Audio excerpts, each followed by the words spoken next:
Proposition 65. Who here has ever heard of it? I see one hand in the audience, my intrepid fellow. For everyone here, it means that they got something wrong 64 times before, and 65 was when they finally got it right for the state of California. Jokes aside, that's not what it means. Let's get into what it actually means. For the speech today, I will discuss my personal experience in the field of environmental science, computer science, and what's called bioinformatics research. All of those fields have led me to where I am today, not just in Toastmasters, but as someone who is very passionate about using natural resources in the most ethical and sustainable way, not just to ensure our safety as humans, but to help us propagate Earth for future generations in the most responsible way. I will also discuss what exactly is Proposition 65. Why is it such a key canary in the coal mine for the dangers that we face as consumers in today's stores, supermarkets, anywhere where we manufacture products. I will go over some real life examples that I, in my observant ways, have noted while I'm out in the supermarket. Maybe you guys have seen similar labels on products, but you're not exactly sure what it is you're seeing. With that said, I will show you some examples that I've taken over the years, and you can see for yourselves what you should look out for in the future on said products and why they're dangerous potentially. Lastly, we will get over how exactly as a nation, let alone the world, did we get to this place where we have to be so careful and critical as consumers of what it is we're consuming. If anyone here is not aware, there are a large number of potential sources of bad chemicals, cancer-causing chemicals, and just in general unhealthy compounds in our food, in our water, unfortunately, and in the things that we use every day. This is not meant to be a doom and gloom speech, although it may sound very heavy. I want you guys to not only know that these labels exist for a certain reason, but what can you do to demand change in a meaningful way? That's what I want to leave you with at the end of the speech today. Who am I? How is that easy to explain for anyone? Easily with a Venn diagram. With that said, my three major industries, as I mentioned, are within computer science, environmental science, and then taking those both and applying them in what's known as bioinformatics research. Bioinformatics research probably is the most indiscernible field that I mentioned here. Bioinformatics is where you take biological data, whether that's genomic or observational data from the field, being out in nature, and analyzing it programmatically to derive some conclusion. What is the risk of getting cancer from being exposed to poly or perfluoroalkyls in our food or in our clothes? I'll get into what those are briefly later on, but they're a well-known waterproofing compound that actually is carcinogenic, and they've slowly been started to be taken away from our products, but not quickly enough in my opinion. I have some pictures here, as you can see. I have some pictures here. This is me at NASA, where I was working within the environmental science and computer science fields. I was interning with them one summer. It was an amazing experience. And then I have that was the poster that I created after that internship, where we were developing maps, to put it briefly, at NASA, using their satellites that circle the planet.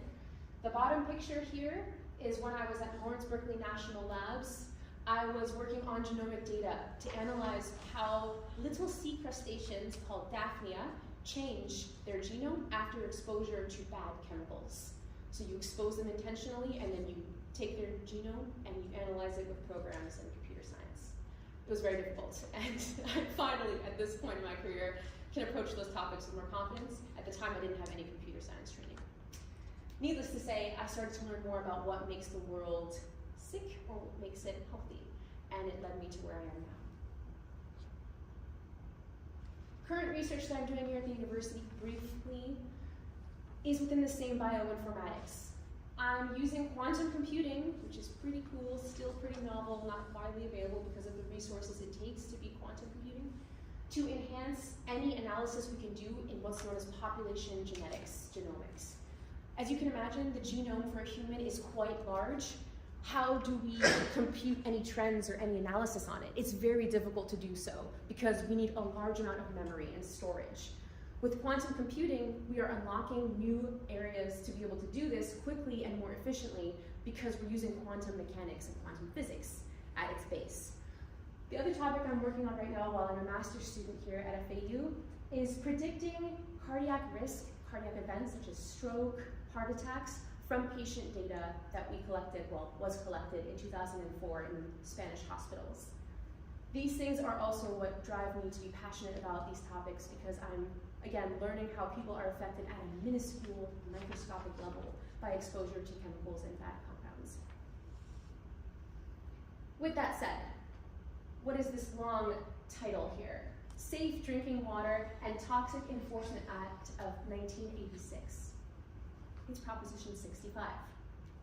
California passed this law and is one of the only states to pass such a detailed law to protect its citizens and the drinking water sources specifically from chemicals known to cause cancer, birth defects, or other reproductive harm.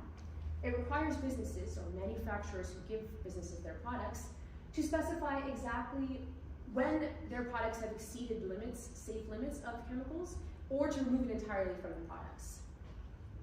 This sounds excellent in theory, right? Something that makes sense, especially given the fact that every state can do different levels of regulations. We may not have a uniform regulation on chemical exposure. Here are some real-life examples.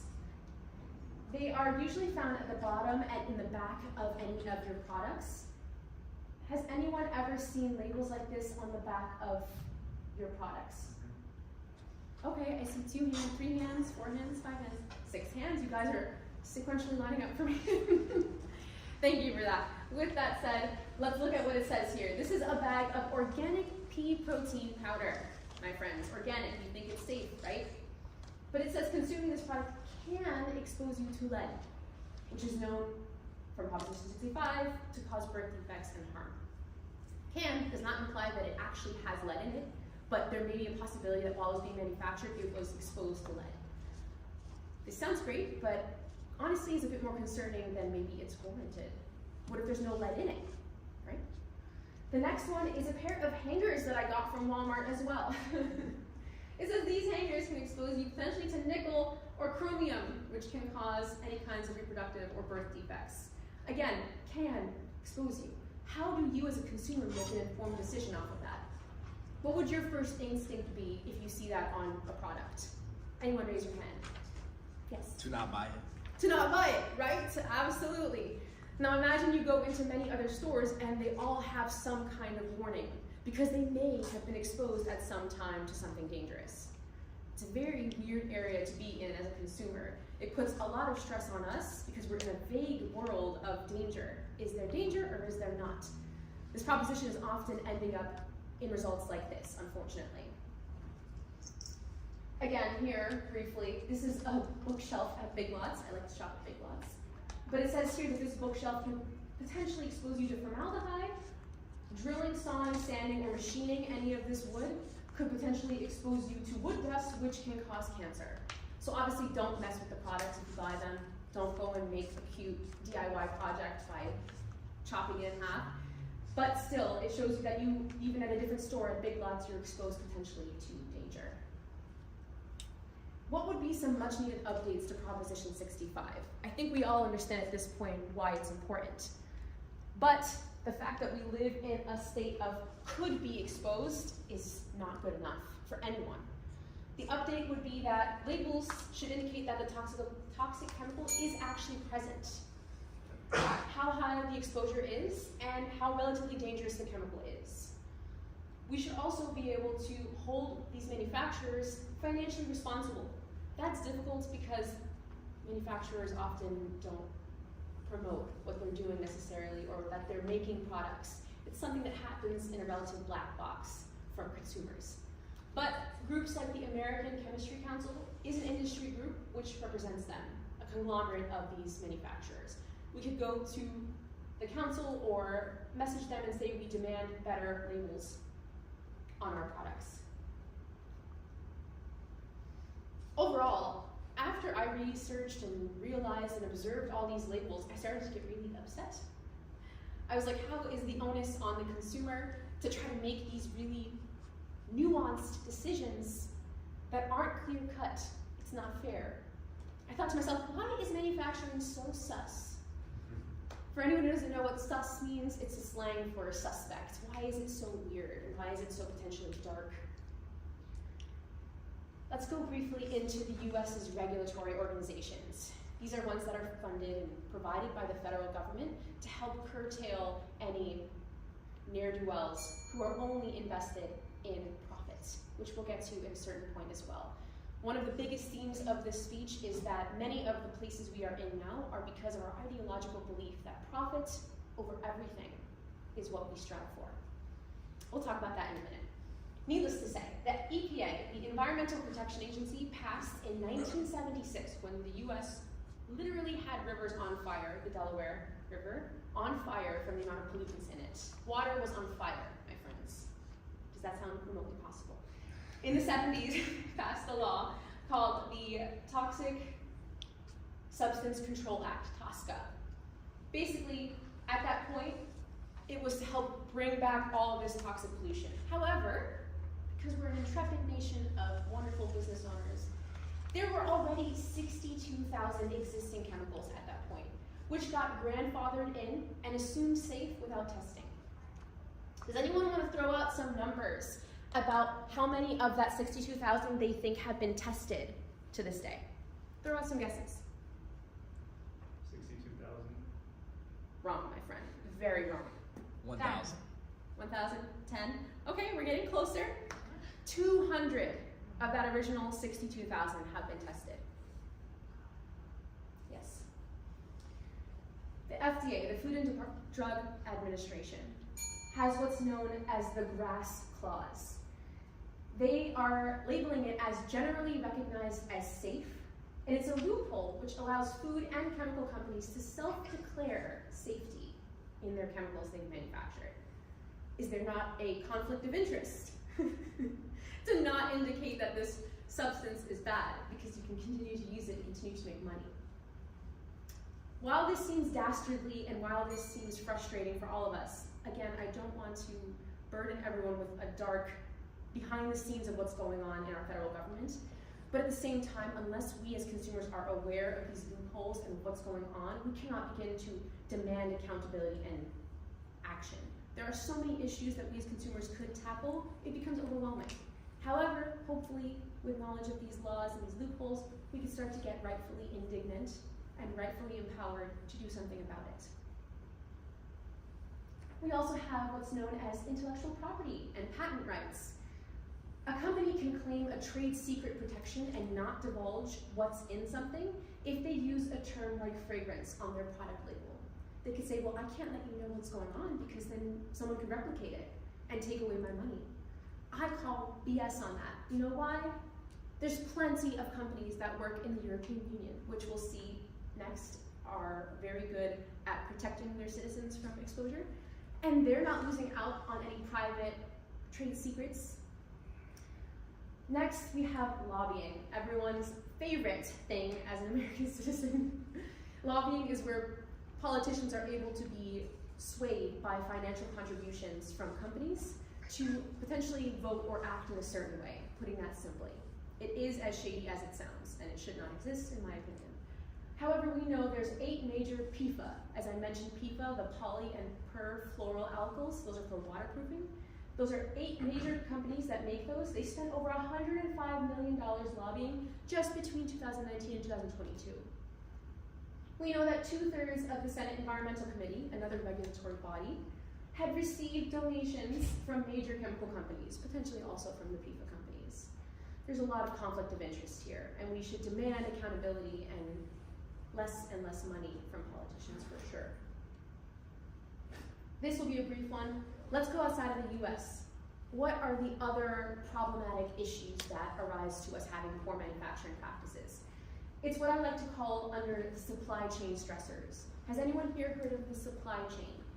Yeah. Okay. About half the audience. Basically, it's the process of making a product from cradle to grave.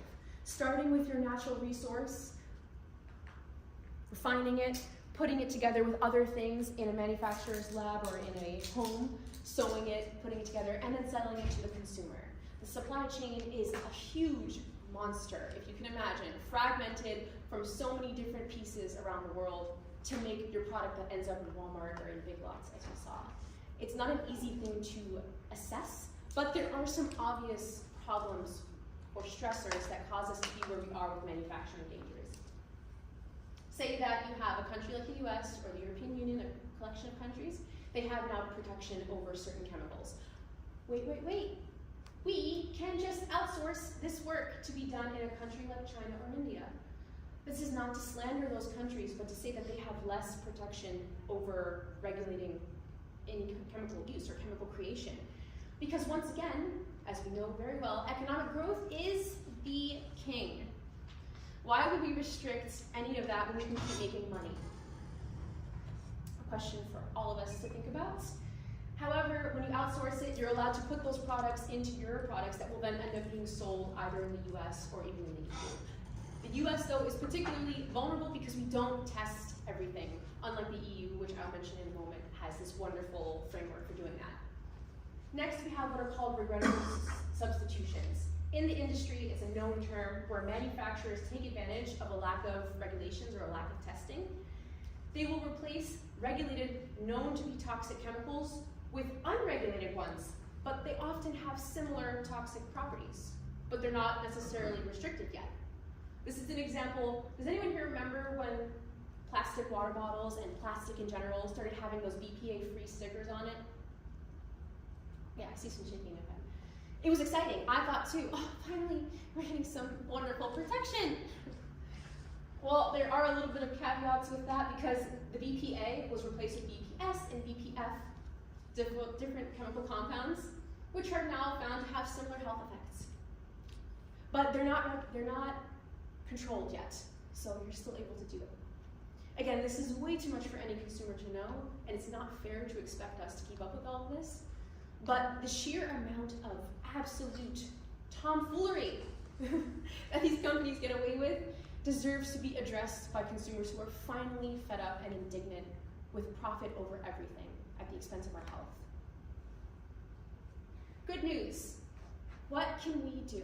There is good news here, I promise you, my friends.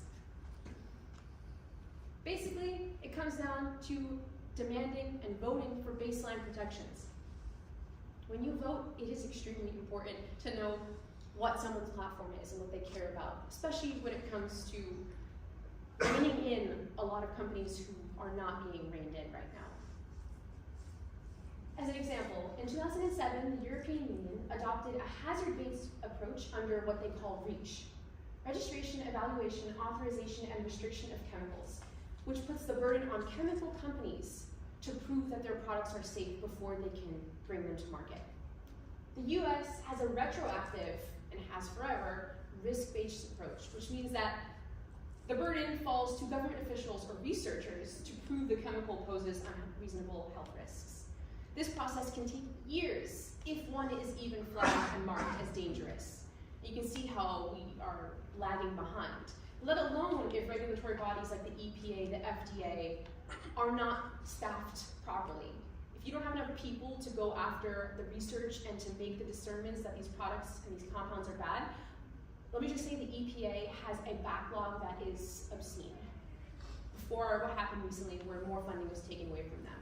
But their job was to be fully funded and to do that work and protect us. Buy tested products. There is a wonderful, for textiles at least, wonderful certification and company called Owaco-Tex. Has anyone ever seen that? No. What you want is to look for products who have this, textiles, cottons, even acrylics, which are made from plastic.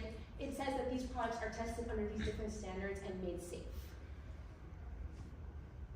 Here's an example of an Owaco-Tex on an Aldiva, which is acrylic and polyester, but it'll be the cleanest and safest acrylic and polyester you can be sure of.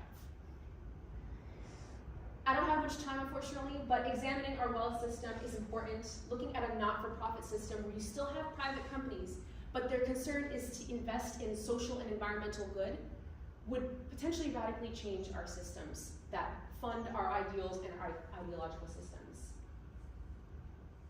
In conclusion, my friends, heed Proposition 65, but demand more from manufacturers.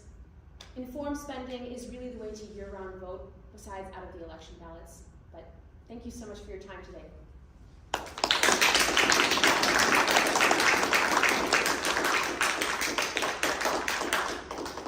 Can I ask a question? Usually not, but that's fine. Go ahead, my friend.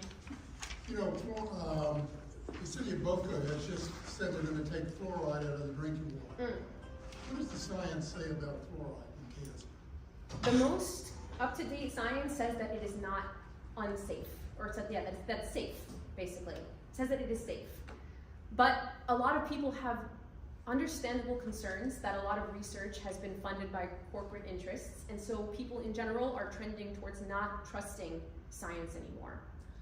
One of my bigger points in this speech is that we need to get money out of research, again, we need funding for research, yes, but we need some kind of accountability so people can start to trust that whatever results are coming out of research aren't changed or lying to suit corporate interests. Again, corporations are bad people typically because they're just interested in profit over everything.